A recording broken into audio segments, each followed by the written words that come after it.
Dumating ang gabi at maliwanag na sumikat ang buwan sa kalangitan. Sinabi ni Jinling na ito ay napakabilog at maganda. Isinaalang-alang niya kung ang kanyang nakababatang kapatid na babae na si Mujan ay nanunood din ng parehong buwan tulad niya.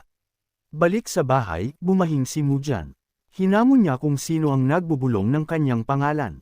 Samantala, tinawag ni Sun Shangxiang si Jinling na little sister. Ipinaliwanag niya na iyon ang kanilang family heirloom at ipinasa mula sa lolo ng kanyang lolo hanggang sa ama ng kanyang lolo, pagkatapos sa kanyang lolo, pagkatapos sa kanyang ama. At kinwestiyon ni Jinling kung iyon ba ay isang life-saving talisman, marahil ay umaasa ng ilang nakatagong shikami technique sa loob. Nilinaw niya na sinabi na isang master ang nagbigay nito sa lolo ng kanyang lolo at ninakaw niya ito mula sa kanyang ama para sa kanya dahil umaasa siyang magagamit niya ito kung nasa panganib siya.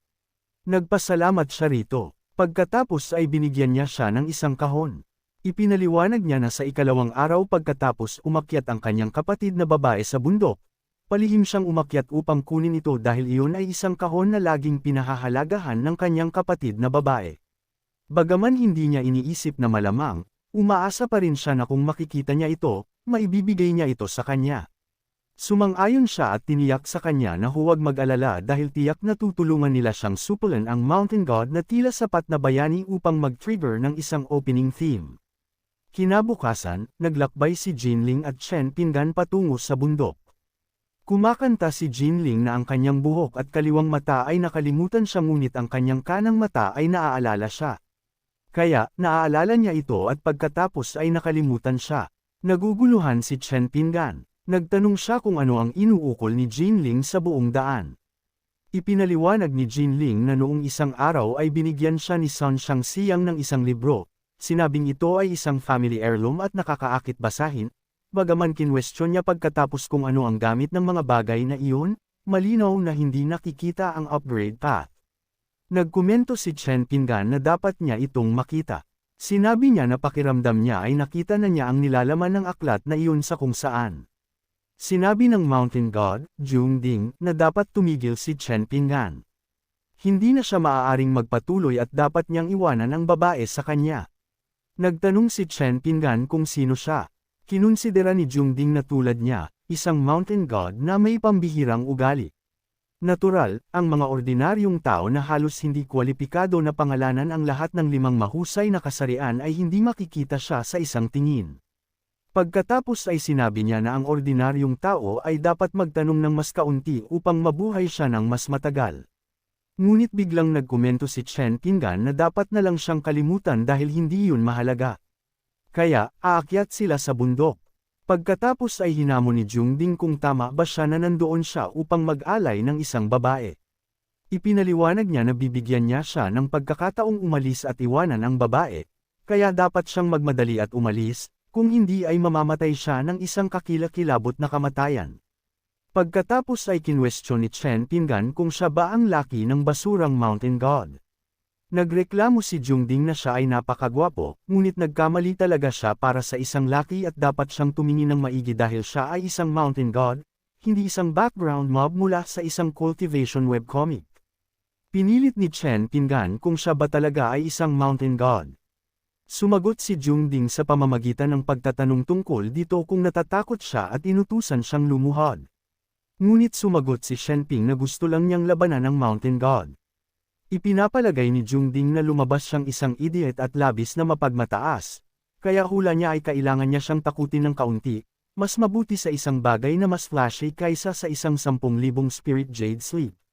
Sa kabilang banda, ikinonsidera ni Chen Pingan na nakilala niya ang isang Mountain God ng napakadali, at tama lang na mag-practice muna siya upang makita kung ang kanyang kamakailang mga kasanayan ay bumuti. Kinwestiyon ni Jungding kung masisiyahan siya sa panliligaw ng gulo. Napansin niya na nakikita niya ang lahat ng kanyang mga pagkukulang sa isang tingin. Kung lalaban siya sa kanya, magiging hindi patas iyon. Pinayuhan niya na dapat muna niyang idilat ang kanyang mga mata at tingnan ng maigi ang kanyang kapangyarihan ng Diyos. Kinuha niya ang kanyang aura sa palad ng kanyang kamay. Pagkatapos ay ginamit niya ang kanyang kasanayan, Invincible Divine Wave, na parang isang discount version ng 8 Inner Gates. Pinanood lang siya ni Chen Pingan at hindi siya nag-ambala. Tinukso siya ni Zhongding bilang isang walang kwentang ordinaryong tao at kinwestiyon siya tungkol dito. Tinanong niya kung iiyak ba siya, ngunit nagulat siya nang nilampasan lang siya ni Chen Pinggan. Kumuha si Chen Pinggan ng isang bato. Pagkatapos ay dinurog niya ito gamit ang kanyang kamay, inuukol ang kalmadong brutality ng isang protagonist sa kabanata 400 ng isang mana na walang genre tags. Sinabi ni Jin Ling na iyon ay tulad ng inaasahan mula sa halimaw. Samantala, sumigaw si Zhongding na imposible iyon. Pagkatapos ay tinitigan ni Chen Pinggan ang isang malaking bato. Napansin ni Zhongding na dinurog iyon ng direkta at nagmura siya sa kanyang isip. Ngunit ang bato na iyon ay mukhang mas matigas pa kaysa sa nauna. Isang bagay na dapat na inilaan para sa mga ancient tomb trials. Ipinagpatuloy pa rin niya na hindi siya naniniwala at gusto niyang magpatuloy na labanan si Chen Pinggan. Tinasa niya na tila may ilang kasanayan ng ordinaryong tao, ngunit hindi siya makapaniwala na ang kapangyarihan ng Mountain God ay maaaring hamunin ng ganoon. Kalmadong nakatayo lang si Chen Pinggan at ipinikit ang kanyang mga mata. Hinimok ni Zhongding na dapat niya itong kunin. Nag-alala si Jinling para sa kanya habang nagsimulang hamupa ang alikabok. Inihayag nito na ang figure ni Shen Ping ay nananatiling nakatayo. Hinamon ni Zhongding kung paano iyon posible. Sinabi ni Chen Pinggan na turno na niya. Kinumpirma ito ni Zhongding, ipinaliwanag na iyon ang panuntunan ng kompetisyon, ngunit nagbabala sa kanya na huwag mangarap tungkol dito dahil hindi matatalo ng mga mortal ang Mountain God at pinaalalahanan siya na huwag umasa dahil ginamit lang niya ang 3% ng kanyang lakas kanina. Pagkatapos ay nagmura siya sa loob habang nakikipagbuno sa matinding presyon na bumabagsak sa kanya, nagtutulak ng isang hindi sinasadyang pagnanais na umatras. Kalmadong inihayag ni Chen Pinggan na magsisimula siya. Nagpaputok siya ng isang malakas na sinag mula sa kanyang hintuturo. Tinamaan si Zhongding ng direkta sa noo. Kinilala ni Zhongding ang pakiramdam. Iyon ay sakit na nagmumula sa kanyang noo, ang uri na nagpapabali kahit ng isang di umano'y divine face, tulad ng isang marupok na maskara na isinusuot ng isang third-tier shonen villain. Ang puwersa na iyon ay pakiramdam na parang hinahati siya sa dalawa, bagaman ayaw na ayaw sa loob. Hindi niya mapigilan ang mga salita.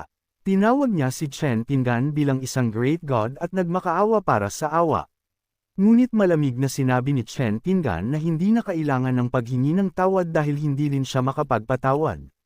Pinaalalahanan niya si Zhongding na inutusan niya ang mga tao sa bayan na mag-alay ng isang female sacrifice sa Mountain God, kaya dapat siyang bumaba sa bundok at humingi ng tawad sa kanila ng direkta. Ngunit paulit-ulit na pinilit ni Zhongding na hindi niya iyon ginawa, inaangkin na wala siyang kapangyarihan na gumawa ng ganoong bagay. Pinilit siya ni Chen Pinggan na nagtatanong kung hindi ba niya tinakot ang mga tao sa bayan ng isang mountain flood. Pinilit ni Zhongding na ibang tao ang kumilos sa ilalim ng kanyang pangalan. At nang tanungin kung sino, ipinaliwanag niya na ang figure ay lumitaw lang sa gabi at nanatiling walang mukha.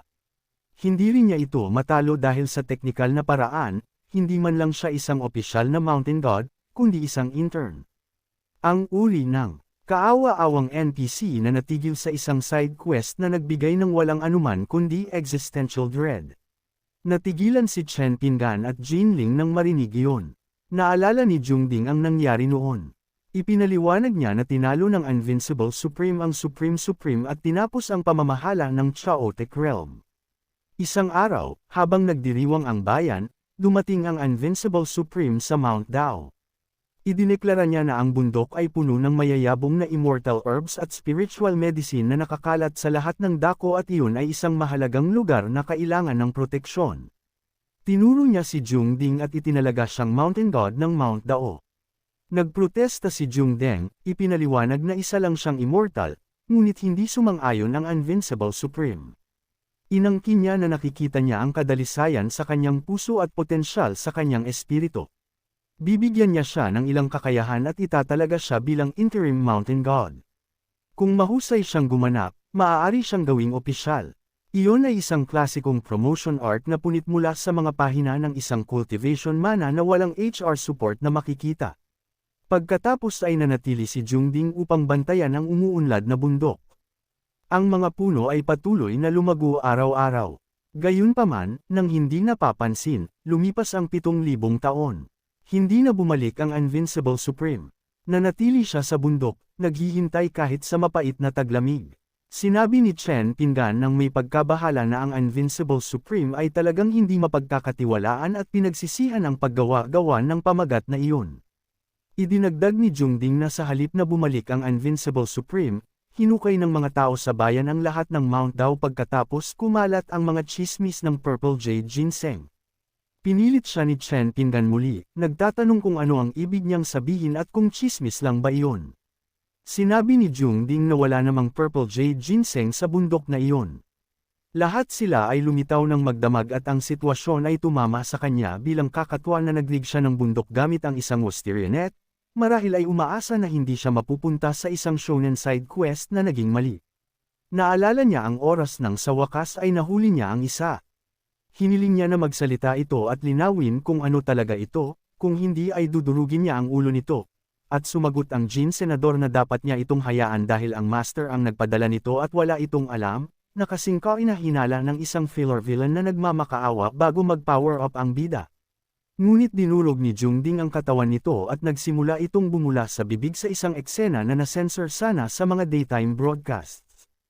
Agad itong umami na magsasalita ito at ang master ang nagtanim nito doon upang magdulot ng kaguluhan, upang magsindi ng kasakiman ng mga tao sa bayan at maghintay hanggang sa haburin nila ang bundok, upang itulak sila na manghuli ng mga babae at ipadala sila sa bundok upang malunod sa pool at magbunga ng spirit infants para sa kanila. Isang plotline na kaina-hinalang malapit sa isang bagay na lulutuin ng isang second-tier antagonist mula sa Demon Slayer. Nagpatuloy si Jungding at hiniling na malaman kung ano ang nangyari pagkatapos, ngunit sumagot ang Ginseng na iyon lang ang alam nito at dapat niya itong hayaan. Pinilit niya na ipaliwanag pa nito, ngunit muli nitong inulit na iyon lang ang alam nito at dapat niya itong hayaan. Bigla, sumingit si Zhu na isa lang siyang immortal at kinwestiyon kung bakit siya nag-uusisa sa mga forbidden matters, marahil ay umaasa na ang dramatic thunder ay babasag ng diretso sa Q. Sumagot si Jungding na hindi siya immortal. Siya ang mountain spirit, bagaman ang kanyang confidence ay bumagsak nang huli niya si Zhu. Kinilatis niya si Shu kung ano talaga siya, ngunit tinawanan lang siya ni Zhu dahil kumakapit siya sa kanyang pamagat bilang mountain spirit. Marahil ay ang supernatural equivalent ng pagmock sa isang tao para sa paglilista ng kanilang ranggo sa isang matagal ng patay na MMO guild. Nagkomento si Zhu na iyon ay isang magandang dahilan. Inutusan niya siyang ihatid ang babae sa tuktok ng bundok. Inihayag niya na alam na niya ang kanyang lihim, kaya may dalawang opsyon para sa kanya. Ang una ay submission, kung hindi ay mamamatay siya sa lugar. Nauuto si Jungding, kitang-kitang nakikipagbuno sa kanyang desisyon. Bumalik sa kasalukuyan, itinaas niya ang kanyang kamay ng may labis na pride. Ipinahayag niya na ang Invincible Supreme ay nagbigay sa kanya ng isang sacred mission. Kaya ang mamatay ng walang ingat ay wala sa agenda, ngunit nagtanong si Chen Pinggan kung mapagkakatiwalaan ba talaga siya. Nagulat si Jungding. Sinabi niya na kung hindi siya naniniwala kay Chen Pinggan, dapat niya siyang sundan sa peak-pool at tingnan para sa kanyang sarili. At sumagot si Chen Pinggan na natural, wala siyang pagpipilian kundi pumunta. Ang kanyang pag-uusi sa tungkol sa tinatawag na Sacred Mission ay nagsisimulang lumaki tulad ng isang late art Naruto power reveal. Pagkaraan ng ilang sandali, tinanong ni Chen Pinggan si Jungding para sa kanyang totoong pangalan, at habang ibinibigay ito ni Jungding, binawasan niya ang kahalagahan nito tulad ng isang supporting character na sinusubukang umiwas sa kanyang backstory episode. Nagkomento si Chen Pinggan na pamilyar ang pangalan.